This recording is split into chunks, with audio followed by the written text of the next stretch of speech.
সিমানখিনি মই ক'ব নোৱাৰিম মই সঁচা কথা কওঁ যে মই আজি কোনো ধৰণৰ ৰাজনৈতিক বিষয়ে কথা ক'ব বিচৰা নাই আজি আমাৰ বাবে খুব সুখৰ দিন কাৰণ মই যেতিয়া স্কুলত আছিলোঁ এনেধৰণে গণৰাজ্য দিৱস পালন কৰিবলৈ ওলাই আহিব পৰা নাছিলোঁ তেতিয়া বন্ধই বেছি থাকে আৰু আমাৰ মনত এনেকুৱা এটা ভাৱ থাকে যে ওলাই গ'লে হয়তো কিবা এটা ঘটিব কিন্তু বৰ্তমান সময়ত যেনেধৰণে ৰাইজ ওলাই আহিছে আৰু আজিকালিহে আচলতে অনুভৱ হৈছে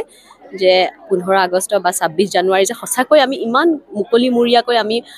উদযাপন কৰিব পাৰিছোঁ আৰু আচলতে লাগে উদযাপন কৰিবলৈ আজি তিনটাকৈ মানে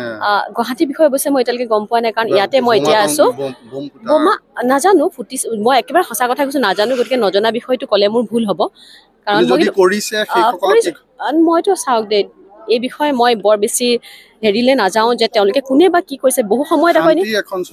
কিন্তু শান্তি মোৰ মতেতো আজি চাওক বহু বছৰ ধৰি কিন্তু এনেকে যে বহুত মানে 15 আগষ্ট বা 26 জানুৱাৰীত কোনোবা ঢুকাইছে বুলি সেই বাতৰিবোৰ নাহা হ'ল কিন্তু আৰু মুকলিমূৰীয়াকৈ ৰাইজ ওলাই আহে এতিয়া আজিয়ে তেজপুৰত যি ধৰণে ওলাই আহিছে আৰু মানে তেজপুৰৰ লোকসকল সংস্কৃতিবান এই কথাটোৱে খুব ভাল লাগে আজি প্ৰতিটো অনুষ্ঠানে ইমান ভালকৈ উপভোগ কৰিলোঁ আৰু সকলোকে শুভকামনা জনাইছোঁ এনেকৈ প্ৰত্যেকটো দিন অসমৰ আগুৱাই যাওক আৰু যুৱচাম আগুৱাই যাওক মই ভাবোঁ যে যুৱচাম আগুৱাই গ'লেহে সমাজখন আগুৱাই যাব থেংক ইউ ৭৪তম গণৰাজ্য দিৱসৰ শুভেচ্ছা জ্ঞাপন কৰিছোঁ আজিৰ দিনটোতে আমাৰ দেশৰ এখন নতুন সংবিধান আমি গ্ৰহণ কৰিছিলোঁ আৰু যাৰ ফলত আমি ভাৰতবৰ্ষৰ প্ৰত্যেকজন ব্যক্তিয়ে চলিব পাৰিছোঁ সংবিধান নহ'লে দেশৰ আইন কানুন ব্যৱস্থা হয়তো নাথাকিলে হয় আৰু আমাৰ গণতন্ত্ৰ ইমান শক্তিশালী নহ'ল হয় বাবা চাহেব ভীমৰাও আম্বেদকাৰ লগতে যিসকল আমাৰ সংবিধান প্ৰণেতা আছিল সংবিধান সমিতিৰ সদস্য আছিল প্ৰত্যেকজনক শ্ৰদ্ধাৰে সোঁৱৰিছোঁ আৰু দেশখন আগুৱাই যাওক তাৰ কাৰণে ভগৱানৰ ওচৰত প্ৰাৰ্থনা কৰিছোঁ ইমান ডাঙৰ প্ৰশ্নৰ উত্তৰ মই আচলতে দিয়াৰ যোগ্য বুলি মই নাভাবোঁ কিন্তু আচলতে তেওঁৰ কাম তেওঁৰ যিখিনি সৰলতা ৰাইজৰ মাজলৈ যি ধৰণে তেওঁ গৈছে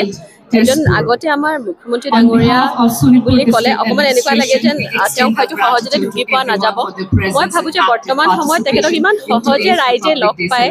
আৰু তেওঁ প্ৰতিটো খবৰ ৰাখে ৰাইজৰ সেইবাবেই চাগে তেওঁক মনত ঠাই দিছে